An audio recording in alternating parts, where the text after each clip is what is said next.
Sou Marcos Manuel dos Santos da Cruz, conhecido mais como Marcos da Cruz, em Santo Tomé. Estamos na cidade capital de Santo Tomé e Príncipe, particularmente na Avenida Salão da UCLA, na praça, no centro, ao pé do Palácio do Povo, no jardim do Pico Mucambo, né? De frente ao Pico Mucambo. E eu queria que você me contasse um pouco, Marcos, da sua trajetória pessoal, aonde você nasceu, aqui em São Tomé, que você já falou, mas assim, exatamente aonde você nasceu, de onde vêm seus pais, contar um pouquinho da sua história. Eu nasci em São Marçal, a cidade capital de São Tomé, aqui mesmo, coisa de uns 8 quilômetros da cidade, 8 ou 4 quilômetros, também aqui na periferia da cidade, ou seja, sou do centro. O meu pai também é natural de São Marçal, Água Grande, aqui da cidade. A minha mãe é natural de Dona Augusta, distrito de Cauê, Dona Augusta Ribeira Peixe, distrito de Cauê. Meus pais têm, a minha mãe ela tem ascendência cabo-verdiana, os pais são filhos de cabo-verdiano, e o meu pai tem ascendência angolana, a mãe e o pai proveniram da Angola, então sou santomense com mistura entre Angola e Cabo Verde, por aí. E isso é comum aqui ter essa mistura? Sim, é comum sim, porque durante muitos anos vinham muita gente para trabalhar em Santo Tomé, então na implementação da cultura de cacau e café em Santo Tomé, então veio muitos imigrantes, particularmente da Angola e de Cabo Verde, então a minha família fez parte dessa leva que veio parar a Santo Tomé. E você sabe quando que a sua família veio para Santo Tomé? A minha avó, a minha bisavó veio para Santo Tomé na década de 60, veio aqui, chegou, conheceu o meu bisavô e fizeram família e por aqui ficaram. Essa foi a que veio de Cabo Verde? Sim. E a que veio de Angola? A que veio de Angola não consigo dizer particularmente quando é que veio, porque eu não cheguei a conhecer a minha avó, a mãe do meu pai, nem o pai do meu pai. Só ouvi que vieram da Angola e até hoje tenho tios, primos em Angola que eu não conheço, então a família é vasta. Meu pai nasceu aqui. Tem outros que vieram mesmo. E eu queria que você me contasse um pouco sobre onde você estudou, onde você cresceu. Você me falou que já ficou entre a cidade e a roça. Sim. Um pouco essa história.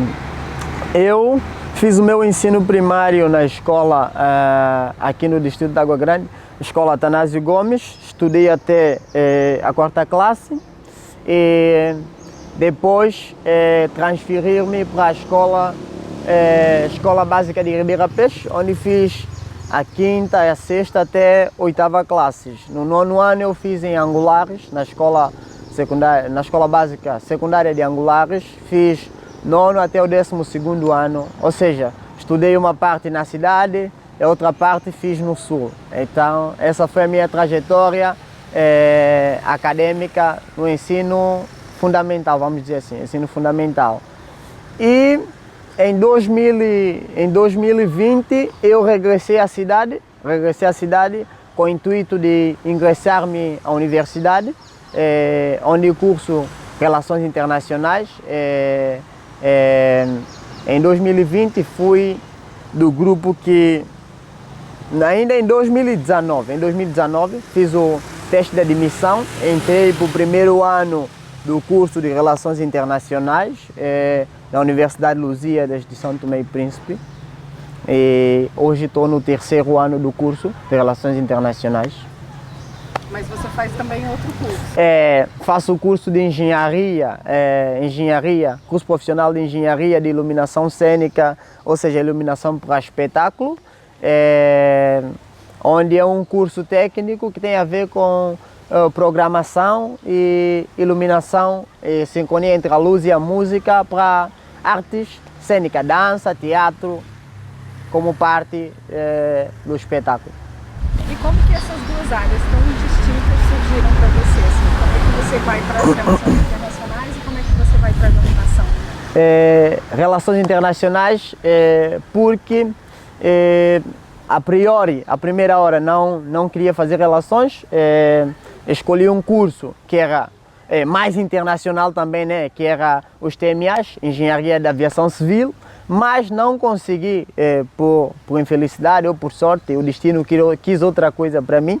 Então, vi uma segunda opção, ir a Relações Internacionais, porque eu numa conversa com alguém que já havia, alguém que hoje, numa feira vocacional do Ministério da Educação, do Ensino, então alguém disse-me, a partir do momento que você sai 1001 quilômetros atrás nas relações internacionais.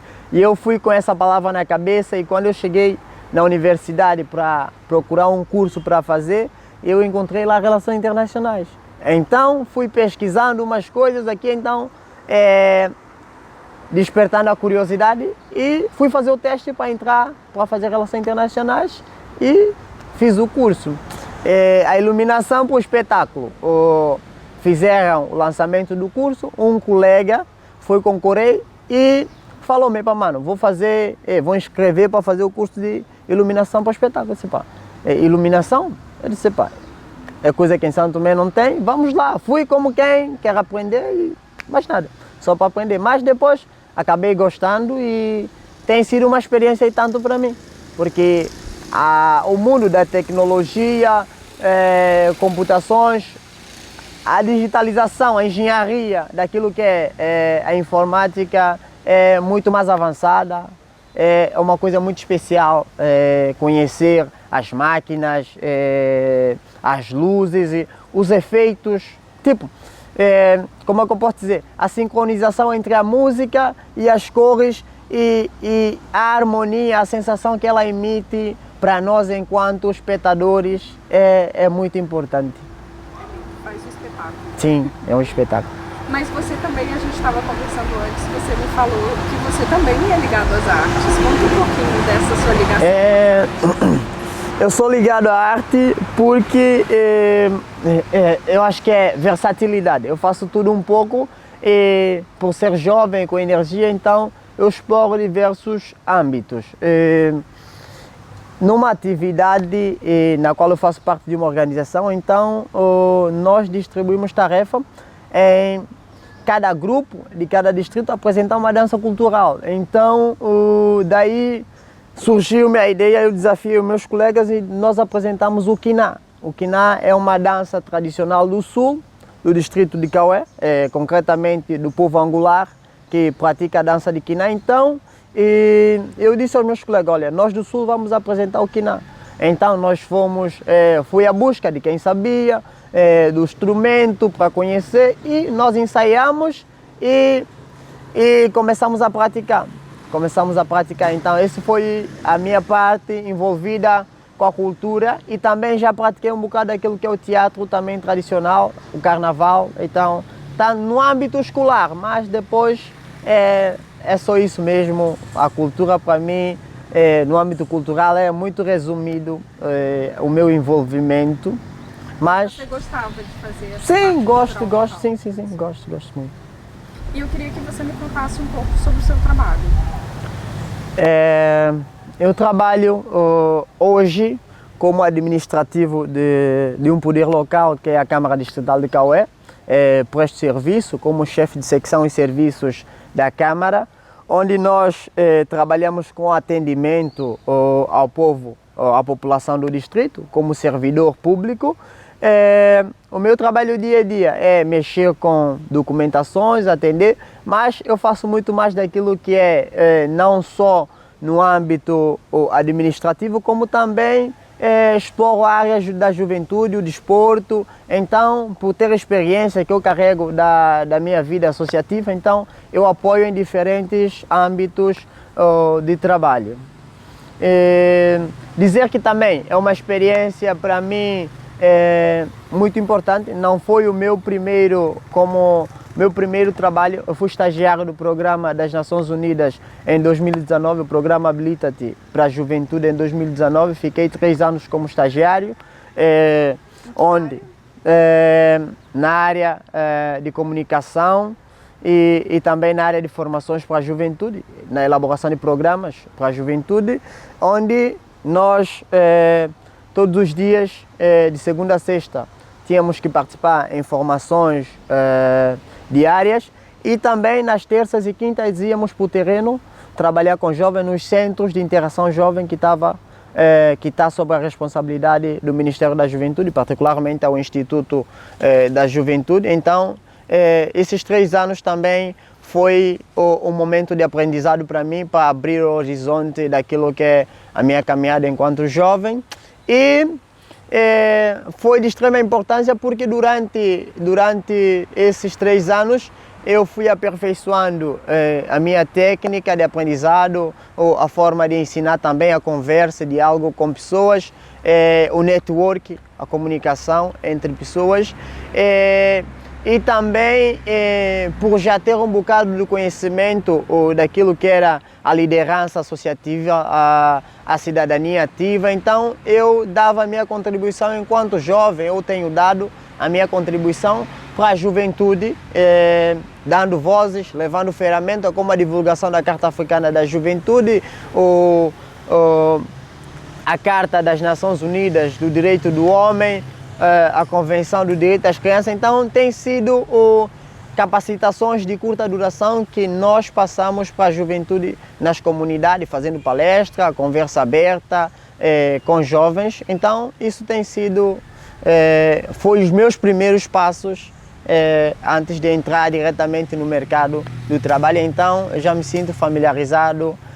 A Câmara para mim é muito bom, eu tenho explorado muito e levado aquilo que eu tenho aprendido tanto no âmbito desportivo, na organização de eventos. Então para mim é muito bom e eu sinto-me útil porque sempre eu estou disponível para contribuir, estou sempre aberto a trabalhar com qualquer um, dou o meu contributo sempre que sou chamado. Então para mim é importante e eu sinto-me feliz a fazer isso porque sinto que estou a dar o meu melhor para ajudar e para contribuir para o bem da sociedade, particularmente da juventude, que eu tenho sempre primado, que é elevar a autoestima da juventude, a proatividade dos jovens. E você sente que o seu trabalho faz uma diferença na vida desses jovens? Sinto. Esse retorno? Sim, sinto tanto que às vezes fico um bocado desamparado, às vezes quando um jovem ou aquele ou outro decide, eu vou emigrar agora, dá uma falta porque é uma pessoa que eu já mostrei a direção, já preparei no âmbito e sinto como parte da minha equipa, mas por felicidade tem que seguir um outro rumo que é muito importante também, né? Ir à busca de novos horizontes, conhecer outros lugares e também ganhar novos conhecimentos.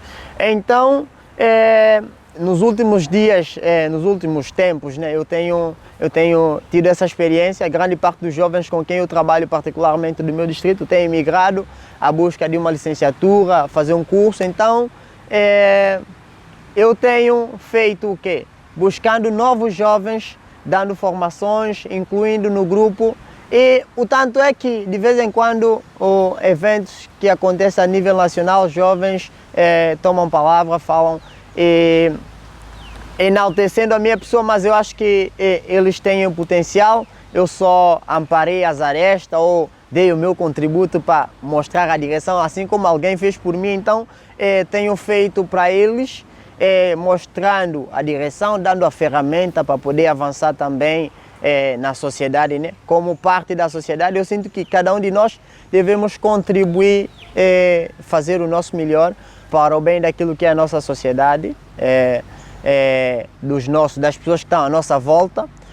Nós precisamos um do outro, então contribuindo um com o outro, nos autoajudando, eu acho que é importante para o bem-estar da nossa sociedade e o crescimento próprio da comunidade.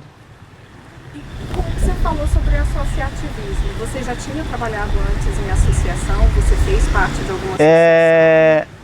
a associação é a minha vida, vamos dizer. Eu não escolhi ser líder, a liderança me escolheu. Então, eu em 2018 estava na escola, lançaram a primeira leva de formadores para a formação do currículo de competências para a vida. Na altura foi uma portuguesa, uma consultora, veio a Santo Tomé, o nome dela é Rita Saias. Então foi ao meu distrito, na Câmara onde eu trabalho atualmente, e a formação era na sala da Câmara, e nós éramos cinco colegas, e eu estava na escola e não queria saber, estava na escola com os amigos, então 4 dos meus amigos disseram, convidaram-me que é para poder ir para a sala de formação da Câmara, X horas, disse, esse horário é para eu ir embora para casa, descansar depois de aula, mas acabei indo tipo quem não quer nada, e cheguei ali e recebi um desafio, e desde então sigo a vida associativa, devido àquilo que eu apanhei naquele dia, e dos 5, vamos dizer assim, que participou na formação e concluiu a formação de formadores, eu sou o único que prevalece no caminho do associativismo e voluntariado, e considero-me um sobrevivente, um sobrevivente dado a situação. Mas foi importante porque eu não esperava estar naquele lugar, mas o inconveniente, o acaso aconteceu, então me levou ali, e eu aprendi muito com aquela formação, então foi o meu suporte, ou seja, a base para que eu entrasse para o mundo do associativismo e voluntariado. E depois depois dali fiz parte da Associação dos Estudantes, fui o presidente durante 3 anos, fiz um mandato completo como presidente da Associação dos Estudantes da Escola Secundária de Angulares. Ao sair, eu coloquei uma outra equipa, fiz uma assembleia, entreguei aos novos estudantes o corpo diretivo da associação para gerir, criei uma organização que é a UJSDC, que é a União dos Jovens Solidários para o Desenvolvimento de Cauê, e daí então fui entrando em vários movimentos, entrei em várias organizações a nível nacional, uma delas é o Movimento Ação de Jovem do ASPF, que trabalha com componente de saúde sexual e reprodutiva. Então fui ganhando conhecimento, experiência, trabalhos no terreno, e daí hoje eu faço parte, sou um dos jovens que faz parte do Conselho Nacional da Juventude.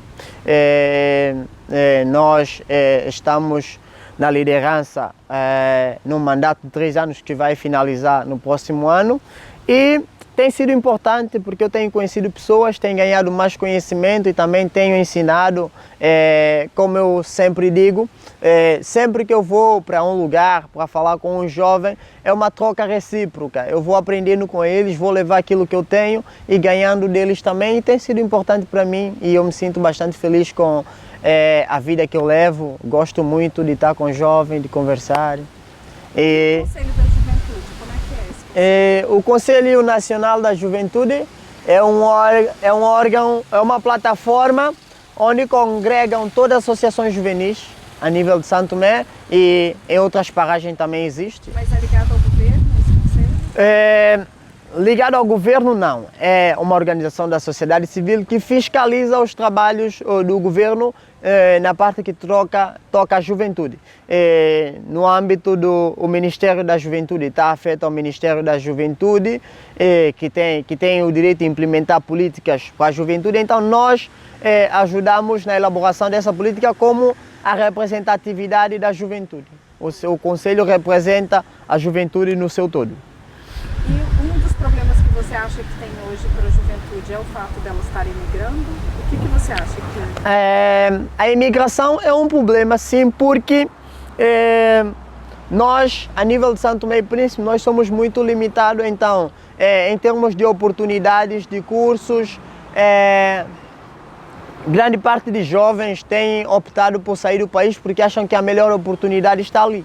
Então, a imigração nesses últimos 2 anos também tem sido de uma forma descoordenada. Muitos jovens têm deixado o país, e há aquela temática que se diz o maior recurso humano do país, a juventude, né? Como o maior recurso humano, o país como um país com 70% da juventude da população sendo jovem, e grande parte dessa franja tem deixado o país em busca de melhores condições, o tanto por culpa da política do próprio governo, vamos dizer assim, tem incutido na mente, uma grande massa tem incutido na mente da juventude que a melhor forma de subsair na vida ou de crescer é deixar o país. Então esse foi o que tem estado a acontecer nesses últimos tempos, e nós temos procurado a conciliar isso.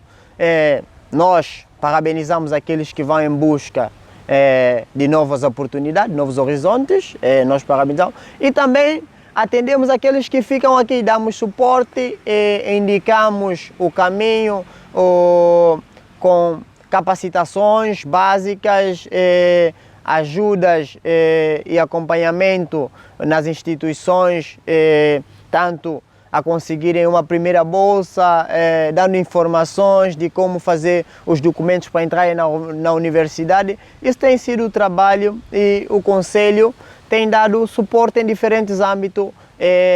Nos últimos tempos temos realizado atividades ligadas ao clima a nível do país, com os comitês para alterações climáticas, organizações, associações juvenis. Então temos levado diferentes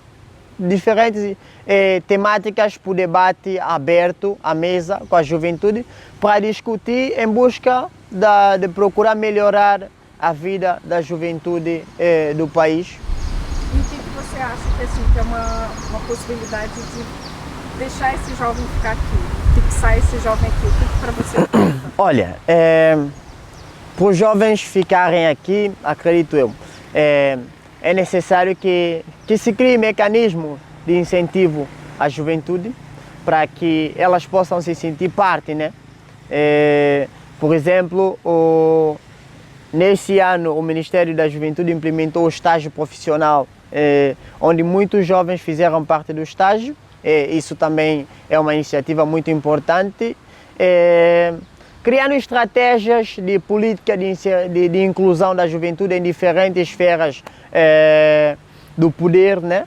Diferentes esferas, tanto a nível do governo como a nível da sociedade civil, criando oportunidades, parcerias, para que a juventude ela possa ter acesso a diferentes serviços com facilidade, e também trazer mais oportunidades de cursos para o país, de forma a juventude, e também incentivar aqueles que vão, que saem do país para formar, regressar e dar o seu contributo para o bem do país.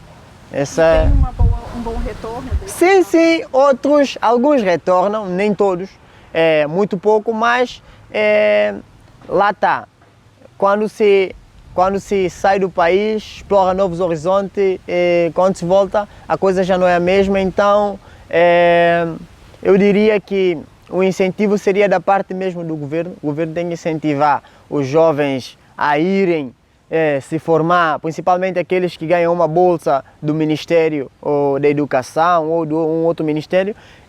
Eu acho que devem ir e voltar, e se possível, eu diria que implementasse a política. Se você sai do país numa bolsa e não volta, acredito que estás a tirar a oportunidade a outros jovens de poder ir para poder voltar. Porque você vai, o governo custeia, ou seja, você tem tudo pago, estadia e tudo mais, estuda durante 3 ou 4 anos e acaba por ficar lá. Então, se desse contribuição, ficasse aqui, trabalhava no país, para o bem do país, para o crescimento, com a tua contribuição, outros jovens iam e se calhar também voltavam com o mesmo espírito.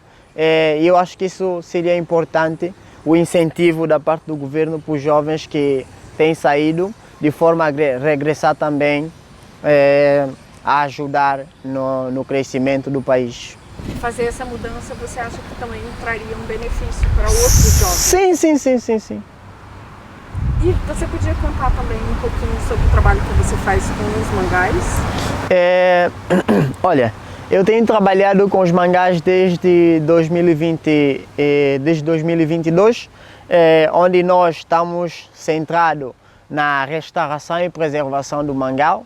Não tem sido um trabalho fácil, porque nós temos que lidar com a sociedade, ou seja, a comunidade à volta, a comunidade pescatória, que outrora não sabiam da importância do mangal, iam lá, cortavam os mangás, tiravam a casca para poder tingir as redes, e nós tínhamos que ter as sessões de conversa sempre com a comunidade. Hoje já não é um problema para nós, porque a comunidade sabe da importância do mangal e os jovens, grande parte dos jovens também tem contribuído para a preservação do mangal, mas dos últimos tempos também tem sido muito difícil coligar os trabalhos, tanto do mangal e outros afazeres, mas nós temos um grupo de jovens que nós trabalhamos na restauração do viveiro, produzimos mudas de propagos e coisas, e fazemos a restauração do mangal e a proteção também, e a comunidade tem ajudado bastante naquilo que é a preservação do mangal. Nós na semana passada, a coisa de uma semana, tivemos um problema, não diria problema, mas eu acho que a falta de comunicação da parte do governo, como entidade responsável, tanto o governo como o Ministério da Infraestruturas da parte do Estado,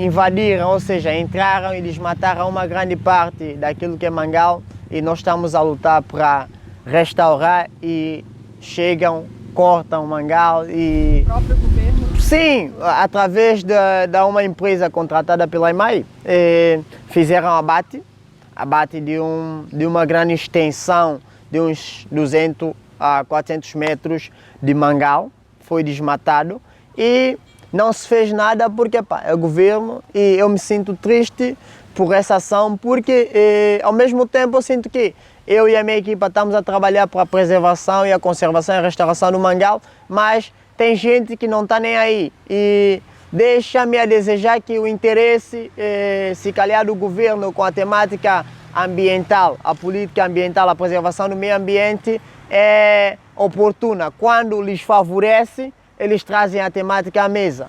Quando não tem benefício para eles, fica debaixo do pano, vamos dizer assim. Porque se fosse de extrema importância a preservação do mangal para o governo, falo particularmente daquilo que é o Ministério do Ambiente, deviam haver uma política de preservação do mangal muito séria, onde os pontos, nós fizemos um mapeamento de todos os mangais a nível de Santo Tomé e Príncipe através do projeto WACA, recentemente. Nós sabemos onde é que está posicionado os mangais de Santo Tomé, e mangal, 90% daquilo que é o espaço do mangue, ou seja, os mangais de Santo Tomé e Príncipe, estão no sul, em Angulares e no Rio Malanza. Então estes são os maiores maior mangal a nível do país. Esse devia ter uma atenção especial por ser um dos maiores reservatórios daquilo que é o carbono, dióxido de carbono do país. Devia ter uma atenção especial da parte do governo, do Ministério do Ambiente, que responde que tutela essa parte, mas não foi o que aconteceu, porque eu até disse no dia que cheguei, encontrei a parte toda desmatada, eu disse, se possível, eu gostaria que antes de fazer essa intervenção até comunicasse a nós, enquanto protetores do mangal, eu pessoalmente mobilizava jovens, nós dávamos contributo, porque acredito eu no trabalho que estava a fazer, que é a extensão daquilo que é a rede elétrica, é um benefício sim, mas também acaba colocando em causa habitat de outros seres. O mangal é como se fosse uma maternidade de vários seres, vai lá peixes, crustáceos, então isso para mim me deixou muito triste, e eu fiquei, confesso, muito chateado no dia que eu vi isso, e eu disse, olha, se possível eu mobilizava jovens, colocava, em vez do trabalho que vocês fizeram de cortar os mangues, nós íamos disponibilizar para poder esticar o cabo em toda a extensão do mangal.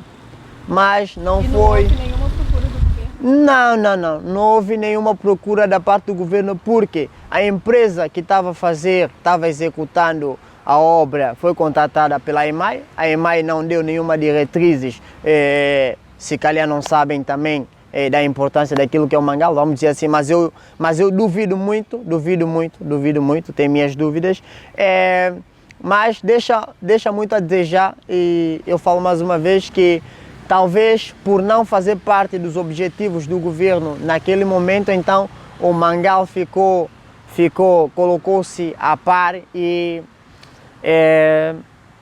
por ser o governo não tem a quem sancionar, nós não conseguimos sancionar a empresa que executou a obra, e cabe a nós agora voltar ao processo do zero, que é plantar essa zona toda que foi desmatada. E eu sempre digo que nós estamos a trabalhar e nesse processo eu senti que estamos tipo como se fosse caranguejos, andar um passo para frente e dois para trás, porque nós estamos a tentar restaurar uma outra área, e aquela área já tinha árvores grandes e já estava sobre cuidados menos preocupantes. Estávamos a focar num outro trabalho, no viveiro, e outros afazeres no mangal, mas vamos ter que deixar o processo de lado e tentar focar naquele espaço que foi desmatado, que não será recuperado por agora, devido, vamos dizer, para plantar aí lá, levar novas mudas dos mangues. Depois é uma espécie muito delicada, que é o mangue branco, e então vai ser um processo renovador. Nós vamos ter que ir lá plantar, esperar para ver o crescimento das plantas. Quanto tempo que demora esse processo? É um processo demorado os mangás têm um processo, às vezes quando a água do mar entra e a foz do rio fica entupido, a água não consegue fazer a separação, ou seja, não entra água doce, tipo 50% de água doce, 50% de água salgada, para ter essa mistura, para que a planta ela possa se desenvolver. Então, quando o rio fica entupido, atrasa o processo do desenvolvimento da própria planta. Então, nós vamos fazer plantação, fazer a medição para ver o desenvolvimento da planta por área, saber quantas que morreu em um ano, voltar a plantar essas que morreram, fazer a substituição, e analisando por aí, leva de 10 a 25 anos para que o processo de recuperação daquela área vai ser bem demorado, então é um trabalho árduo que nós temos pela frente.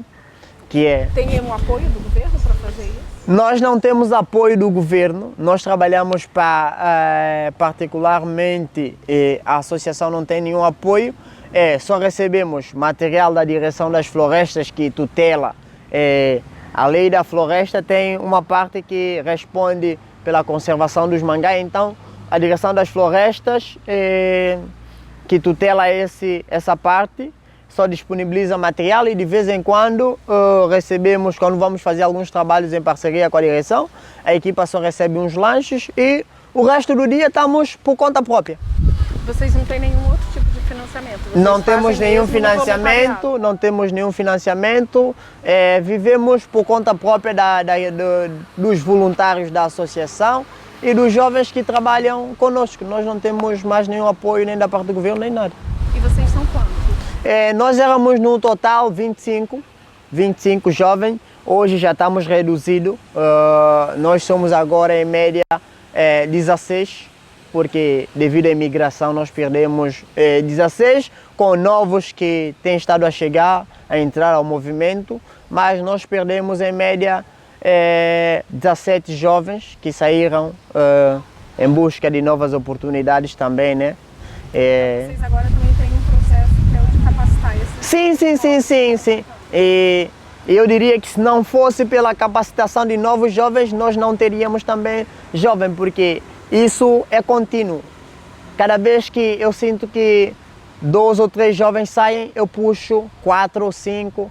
e incentivo colegas, olha, trazem vossos primos, irmãos, e nós pegamos também a Associação dos Estudantes da Escola Secundária de Angulares, é um parceiro também, os elementos da associação e do Comitê para o Clima integram nessa equipa de trabalho.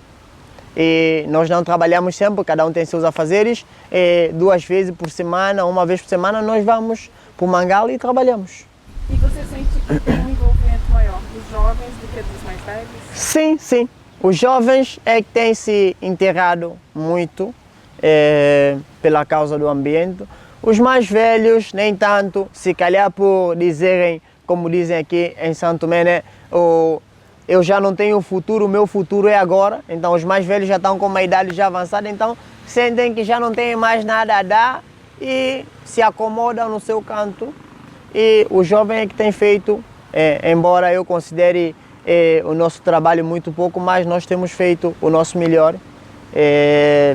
Mas também acredito que o governo, se levar a política a sério, ou se encarar como uma responsabilidade, como uma prioridade, a questão ambiental, a preservação do Mangal, acredito que mais jovens podem se engajar pela causa.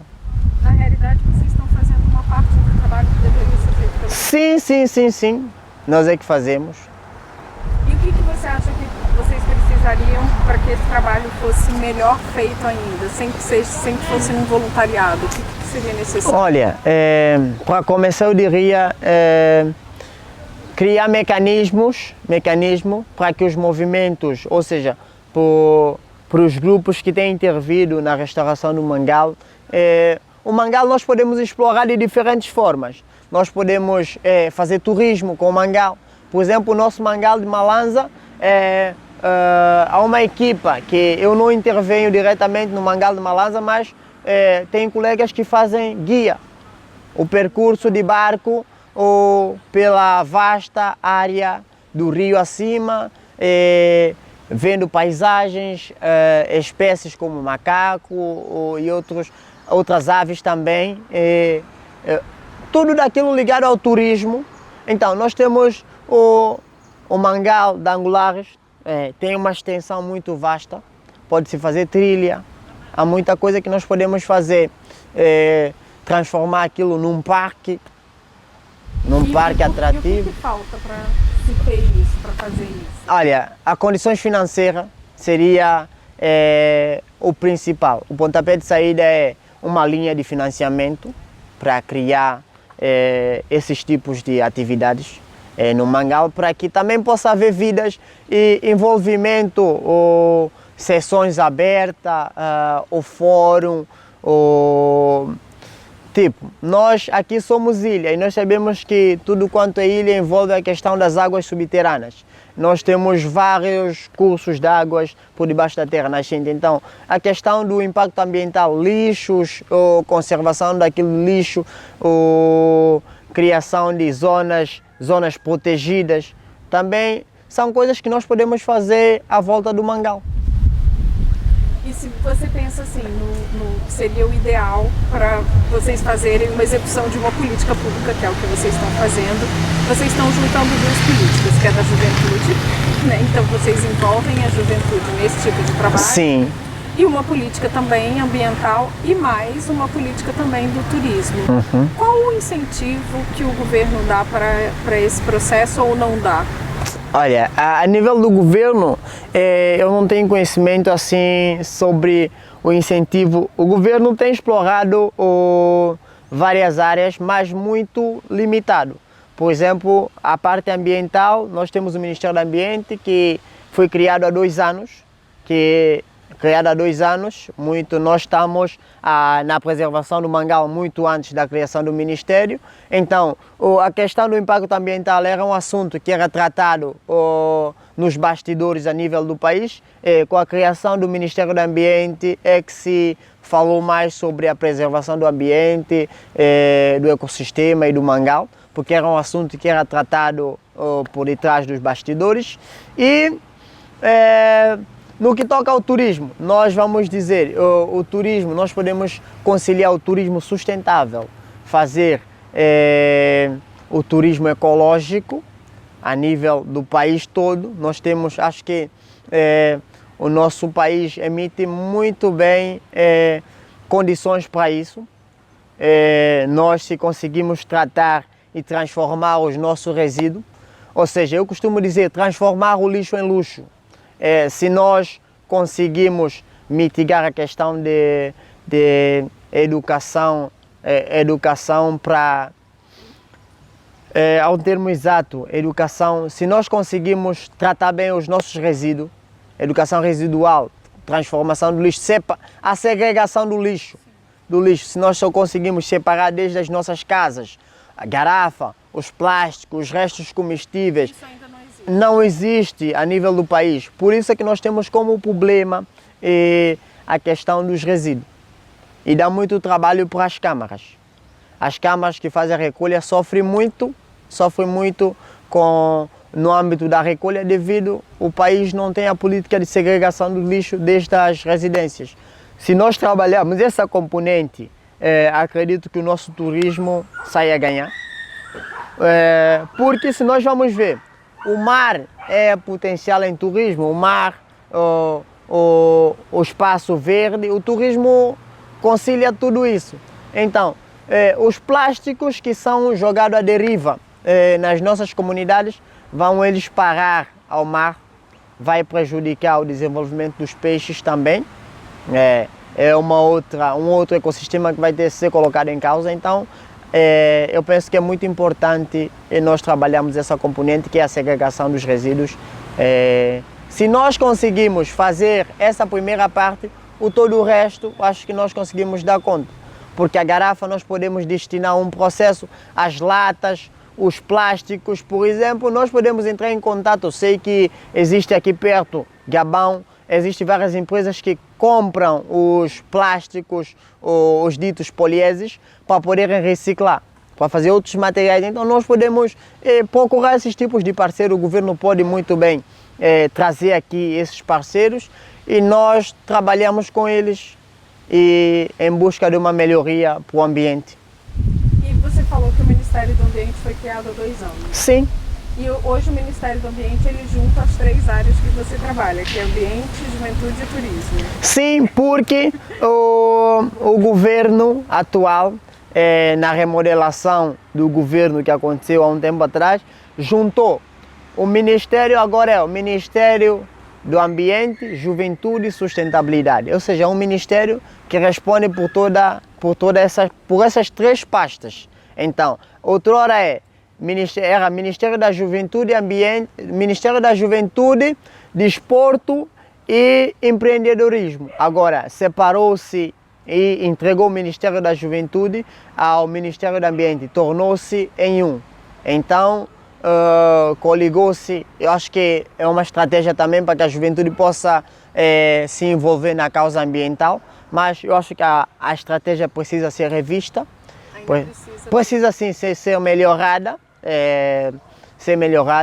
para que o próprio Ministério do Ambiente crie mecanismo, principalmente, vamos falar daquilo que é os comitês. Os comitês para ações climáticas foi criado há 1 ano, aproximadamente 1 ano, já vai aproximadamente 1 ano que se criou os comitês, mas se vamos analisar os resultados viáveis, dados verídicos daquilo que são ações dos comitês, não chega nem 50% das suas contribuições naquilo que é no âmbito da preservação do ambiente e das alterações climáticas. Isto porque quando se criou o comitê não se pensou no impacto que o comitê poderia ter. Eu acho que criaram, se calhar, mais um comitê, talvez, vamos dizer, para fazer o inglês ver, né?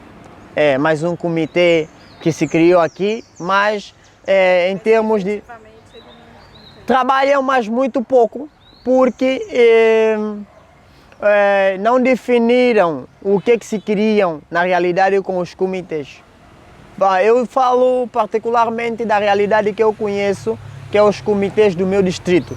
Vamos dizer, eu digo, se os jovens que estão, vamos dizer, eu tenho 3 ou 4 jovens que fazem parte da minha organização, da minha associação, que trabalham ligado ao mangal que estão dentro do comitê. Vamos dizer, se eles não tivessem o conhecimento que eles têm sobre a questão do impacto ambiental, sobre a transformação do resíduo, sobre a preservação do mangal, não saberia eu o destino da produtividade do próprio comitê.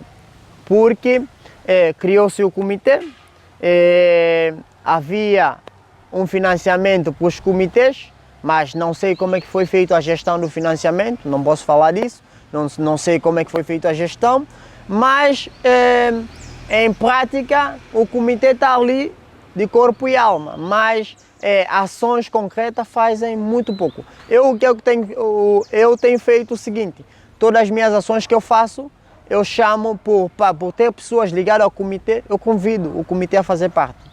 Então, chamo eles para fazer parte do trabalho que eu tenho levado a cabo. Então, assim tem sido. Mas os comitês em si não têm um plano próprio do trabalho, até onde eu sei. Você que na realidade tem tentado fazer sim, puxo aqui, puxo acolá, sim. Mas dos outros comitês não sei dizer como é que é o dia a dia, mas eu sei que o comitê tem reunido de vez em quando, tem tido encontros, o comitê tem se encontrado a um encontro alargado dos comitês, discutido temáticas, mas não sei sobre o trabalho, como é que levam o trabalho a cabo da própria comitê, não sei. E tentando juntar duas coisas que você já falou sobre você. Você faz relações internacionais e você faz todo esse trabalho com a juventude e com a questão ambiental. Vocês já buscaram alguma coisa de cooperação internacional para melhorar e efetivar mais, ou seja, dar um pouco mais de sustentabilidade também ao trabalho que vocês desenvolvem? Já tentei, mas o tanto que ainda está sob os processos. Nós temos alguns parceiros a nível interno e já tentei entrar em contato com algumas. Existe uma plataforma internacional para o clima. O nome não me vem assim na cabeça, mas eu sei que é Youth Climate, alguma coisa assim. Então, concorri 2 vezes para um financiamento a nível internacional. A última vez não houve tanto sucesso. Dessa segunda concorri com um projeto que é denominado os 4Ls, que é ligado ao ambiente, que trabalha a parte da conservação, a separação dos resíduos e também a conservação dos mangás e de outros habitats. E estou à espera para ver como é que vai desenrolar o processo. E eu queria que você contasse um pouco sobre o processo de consulta que foi feito para transformar São Tomé numa reserva da biosfera. Você participou desse processo, soube do processo? Não sei, não tive informações sobre isso. Tenho conhecimento que o Príncipe é uma reserva da biosfera da Unesco, mas sobre a consulta que fizeram não tenho conhecimento. Não foi discutido, por exemplo, com o Conselho da Juventude? Não. E você não sabe nada sobre esse processo? Não sei. Se candidatou, não sei. Mas e para você, isso traria algum benefício para São Tomé? Sim. Traria N benefícios, vamos dizer, particularmente naquilo que é no âmbito da preservação ambiental. Por exemplo, no Príncipe, eu tenho conhecimento, já estive no Príncipe, tenho conhecimento que lá no Príncipe abate de árvores, que é uma questão aqui em São Tomé que é descontrolada e que a direção das florestas se calhar não consegue dar respostas também a essa temática, abate ilegal de árvores. Por exemplo, no Príncipe existe um mês, um período que não se pode fazer seragem. Então, se em São Tomé for uma reserva, tem que se estabelecer uma política no âmbito da comemoração desse protocolo, entrando para a reserva do Unesco, o país terá que cumprir com alguns pré-requisitos. Então, eu acredito que será importante para o país, para São Tomé particularmente, entrar. Acredito que vai trazer benefícios também para o país, no âmbito turístico, ambiental, e é importante. E E para o trabalho que você desenvolve, você acha que isso pode potencializar o trabalho que você faz, por exemplo, de conservação dos mangás? Sim, sim. Se o governo envolver o Ministério do Ambiente, e se o Ministério tiver uma política estratégica para a conservação do ambiente e dos mangás, acredito eu que será de uma mais-valia e também aliviaria o peso um bocado daquilo que está sobre nós, a subcarga, porque acredito eu que teriam que criar condições e mecanismos de trabalho para que os processos andassem de melhor forma. E para a juventude, o que você acha que isso pode trazer? Para a juventude, traria um significado importante, porque seria um momento importante onde estaria se colocado diferentes temáticas sobre a mesa para ser discutida, por exemplo, a sustentabilidade da própria juventude, a questão da resiliência na questão de transformações residuais, também naquilo que é a preservação do ambiente, iria envolver mais, ou seja, como é que eu posso dizer, mais informações estariam no ar sobre as questões de impacto ambiental, a temática de alterações climáticas, e mais trabalhos também iria envolver jovens. E você acha que isso, por exemplo, poderia ajudar a fixar mais o jovem aqui, que ele não migrasse? Sim, sim, também. Seria uma oportunidade, porque nós temos vários jovens, por exemplo, no UFCT, na Universidade Pública, que fazem biologia. E grande parte desses jovens estão ligados ao mangal, mas eu acredito que 90% desses jovens têm em mente, caso alguns vão terminar, outros não, mas vão rumar para outras paragens, devido a oportunidade a nível do conhecimento do país é muito limitado. Então, embora nós não podemos nos limitar àquilo que o país dá, mas em troca nós sentimos que estamos aqui, mas o país oferece muito pouco, muito pouco. Então, a tendência da juventude é sempre ir à busca de mais e de melhor também.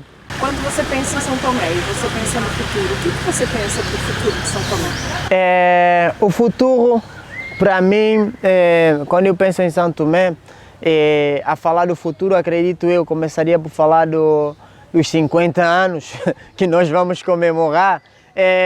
Eu não vivi todos os 50 anos, mas posso dizer que durante os nossos 50 anos nós caminhamos errante e se calhar não tivemos objetivos e metas destinadas. O país andou sem propósitos, vamos dizer assim, mas para nós termos um futuro promissor, acredito eu que nós temos que trabalhar o agora. Temos que investir em diferentes aspectos técnicos, temos áreas técnicas aqui, pessoas jovens, capacitados, para que no futuro nós podemos ter uma sociedade coesa onde a juventude ela se fará parte de diferentes esferas. Porque nesses 50 anos, vamos dizer, nos meus 25 vivido, quero dizer que a juventude ela não tem parte em quase 50% daquilo que é o envolvimento do país. Há assuntos que não levam para a juventude para ser discutida a nível da juventude. Então, há assunto que é resolvido nos bastidores e o país é o que é hoje graças a essa segregação. Muitas das vezes você mesmo a juventude sendo a maior parte do país. Mesmo sendo a maior.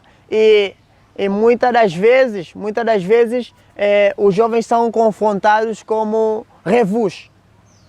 Como revus, porque não respeitam os mais velhos, mas muitas das vezes também são isolados daquilo que é a política do próprio país. O tanto é que no ano passado nós tomamos conhecimento que havia uma política para a juventude, uma política que foi feita, a Política Nacional da Juventude, mas que 90% das ações que se preveu no plano da ação da política para a juventude foi executada. Porque estava de dentro das gavetas, a juventude não conhecia o plano.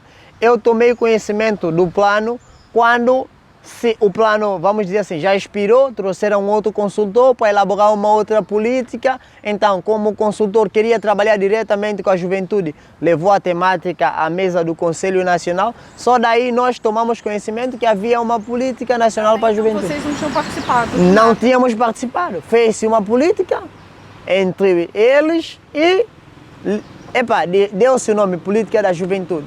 Então, a nova política que se elaborou fez-se com base nas escutações das associações juvenis, dos jovens. Acredito que é uma coisa com cabeça e tronco membro que eu vejo que, se for executado, os jovens terão mais oportunidades.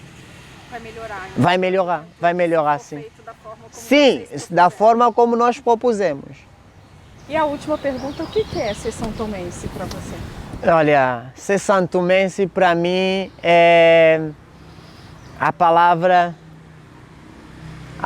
exata seria ser resiliente. Ser resiliente, porque a santomensidade, eu costumo dizer, viver a santomensidade é para quem pode, não é para quem quer. Ser santomense é muito, para mim, se tivesse a oportunidade de nascer em uma outra nação, não optaria.